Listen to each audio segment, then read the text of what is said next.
So I was originally planning to make a Snyder Cut video, but I recently had the privilege of getting a vaccine and attending the movies for the first time in over a year. My first movie back in theaters was the pinnacle of film, Godzilla vs. Kong. I had already planned to watch this movie on HBO Max and make a video about it, but I'm glad I got to watch it as intended. This movie is obviously very straightforward. I saw this article on Twitter saying if you're expecting more than a giant dumb lizard and a big monkey fighting, you're gonna be disappointed. But like, no shit? Of course this movie doesn't have any substance. It's literally two stupid monsters from over 60 years ago fighting in CGI. Hey, how you doing? My name's Drake. I was just wondering if maybe you guys...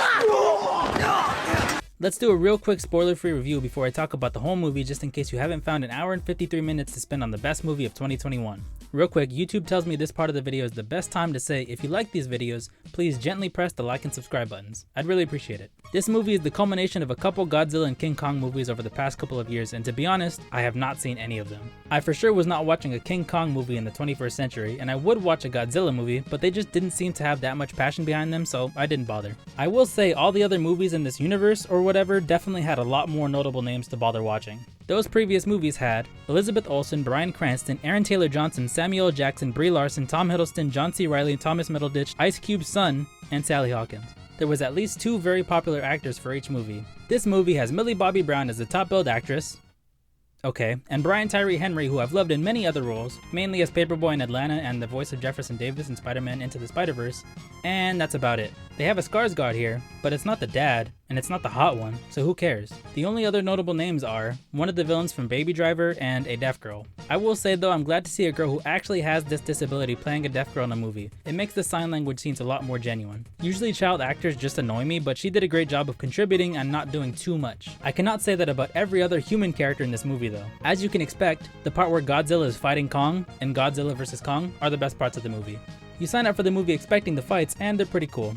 Godzilla vs. Kong looks good CGI wise, and it's stylized enough to keep your attention and not look too dreary. That's all good and well, but whenever the movie tries to make you give a shit about their human characters, it gets really old really fast. They're necessary for the story, but they're just not that fun to watch. The story is dumb, but what do you expect? It's still entertaining, and that's all that matters. We have a couple more months of this pandemic, so what else are you doing? Go watch it. Have a good time. Okay, spoiler alert or whatever, let's talk about the whole movie now. Okay, so there was like a lot of dumb questions I was asking myself during the movie about the dumb plot, and I'll pepper them in throughout this breakdown. The problem with that is that this movie does not have time for your questions. The movie starts out introducing a lot of information and establishing the plot in very little time. The issue is because this movie is a sequel or whatever they want to call it, it feels like all this backstory has been established in prior movies. But actually, none of what they prioritize at the start has been introduced in any of the other movies. Literally, the only characters that are reoccurring from other movies is Millie Bobby Brown, who does not matter that much, and her dad, who has like 3 scenes. I feel like my neck was snapped with how fast this movie starts. We start with King Kong still on Skull Island. I assume that's where he left off, from Kong Skull Island. He's just chilling there when we see Gia, a deaf girl who is racially ambiguous but is said to be from Skull Island. And then Kong, for no reason, just goes apeshit. Get it? Because of the... Okay, anyways, he starts trying to break out, and Gia's adopted mom, aka the Kong Whisperer, tells her that they have to get out of there. Okay, one question. Why the fuck is she the Kong Whisperer again? I'll say again, she hasn't been in any of the other movies. How do we know that she can do that? Also, why has she adopted Gia? And what's the relationship? They mentioned that Gia's parents died on Kong Island, but that's about it. Also, why does Gia have an active friendship with Kong? They don't tell us because it doesn't matter. We don't have time. The monsters gotta fight. Okay, cool, whatever. We then see Godzilla wrecking shit in the Apex big bad corporation building in fucking Florida of all places. And then he kinda just stops after a while. He's searching for Kong, but they show later in the movie that he has a great sense of where he is, but at this point he's just wrecking Florida for no reason because Kong isn't even here. But honestly, he's doing us all a favor. I wouldn't mind Florida learning a thing or two. Anyways, they explain earlier in the movie that there cannot be 2 alpha titans on the planet at once, which you think would have been a problem like a couple of movies ago, but whatever. During all this nonsense, we meet Brian Tyree Henry's character. Bernie. Yeah, I guess that's his name. That's what IMDb is saying. Anyways, Bernie is this fucking Titan truther who has a podcast where he fucking red pills people about big dumb kaiju monsters and Apex's schemes. This leads us to Millie Bobby Brown's character, Madison. Madison is a fan of these conspiracy podcasts and decides her teenage self is the key to uncovering the truth. Sure, I guess, whatever. We also meet her friend, or whatever, named Josh, played by Julian Dennison. He literally just shows up and is like, I stole my brother's car, let's go find that goddamn podcaster and get to the bottom of this. Madison is then immediately a dick to her only friend, and I thought that was weird, but I was certain that the last movie established a relationship that made it normal for her to be mean to him in a teasing way. But Josh was not in the previous movies. He's literally a new character that we're told nothing about that tags along on this QAnon quest to figure out why Godzilla is part of the deep state. Okay, now we move on to our other dumb human subplot. So the villains of this movie, aka Brown Dad number 1 and Random Japanese Guy number 2, have a plan to open this place called the Hollow Earth where the Titans / Kaiju come from. Okay, so Villain 1 and Villain 2 here speak to the main, I think, human protagonist of the movie, Nathan, played by the Skarsgård, to get him to lure King Kong to the center of the earth where him and Godzilla are from to obtain energy to power a weapon. He is convinced and driven now to get this done and has a plan to get King Kong to open this dimension so they can get rid of both of these monsters. My biggest problem with this is that the Kong Whisperer, the villain's own daughter, and everyone else involved goes out of their way to tell him that it's a stupid ass plan. But they all go along with it. They don't even seem that desperate. A lot of the movie is downplayed because no one is panicked by anything. If they're not that desperate, why couldn't they have come up with a different plan? Guess what? It doesn't matter, we have to move on. So now we're transporting Kong to Antarctica where the Hollow Earth portal is. Kong wakes up on a transport carrier in the middle of the ocean where all of a sudden Godzilla shows up and he says it's time to get shit poppin'. They're fighting in water, so obviously you'd think Godzilla would win, right? Correct! Of course Godzilla wins. He absolutely wrecks Kong's shit. It's literally not even close. There's some cool shots here and it's entertaining, but it's fucking annoying because King Kong literally only survives because the US military backs him. King Kong is the quintessential dude at a bar who gets into a fight and asks his friends to hold him back because he doesn't really have hands like that. Anyways, Godzilla wins but fucks off because the humans and Kong play dead, which is so dumb, but we have to get to the rest of the movie. By the way, during all this commotion, we then find out that Gia has taught King Kong fucking American Sign Language and they talk all the time.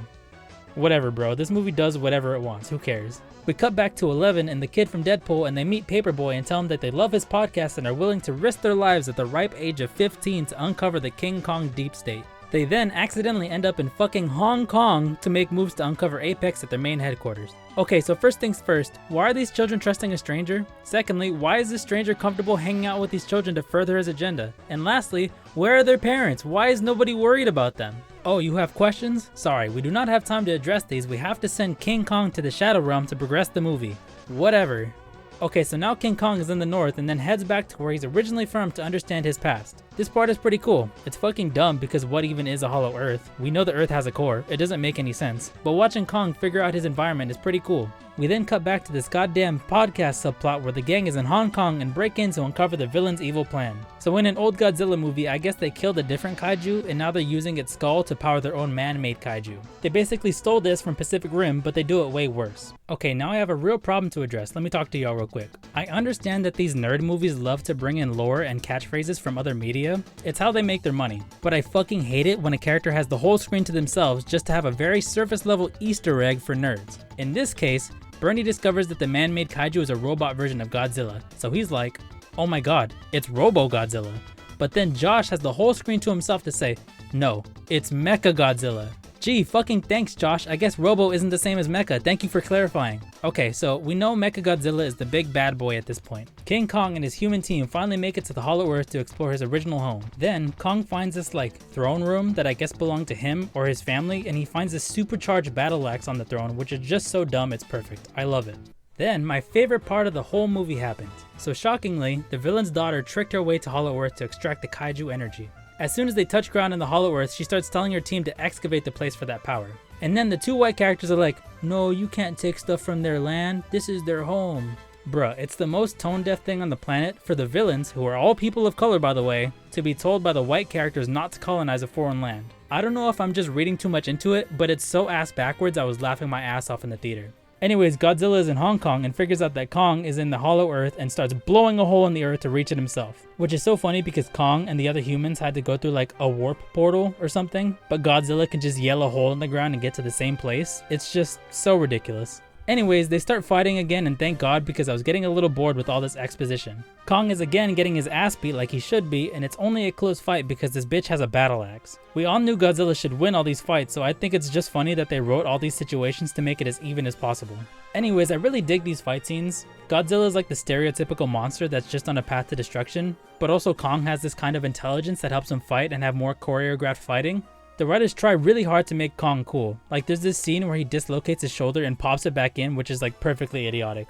This fight is pretty good, but of course Godzilla wins because he's sick and Kong is just a big monkey. Anyways, Bernie and his podcast crew are watching the villains fire up Mechagodzilla to fight regular Godzilla. This is where the Pacific Rim technology isn't strong enough and kills the main villain and his Japanese accomplice. Mechagodzilla is now acting on its own volition and fighting Godzilla. Godzilla gets his ass beat by Robo-Godzilla until Nathan, or whatever his name is, restarts Kong's heart to bring him back to life to help Godzilla defeat the villain. This is all very stupid, but I'm fine with it. It is annoying that Josh has an idea to hack Mechagodzilla, which is just ridiculous to ask a 15-year-old to do. And to make it worse, when that stupid fucking plan doesn't work, because how could you hack Mechagodzilla, Josh just pours liquid on the controls and it actually affects Mechagodzilla, basically making him the hero. So both these superpowered monsters can't deal with the machine, but the world is saved by a dumb kid throwing liquid on machinery? That's the breaking point? Just put that bitch in some rice. It fucking sucked. I'd much rather watch the Titans win a physical fight against the villain and actually rely on each other instead of giving the humans too much credit. It also really bothered me that Kong does like all the final blows to Mechagodzilla even though he spent the whole movie getting his ass beat.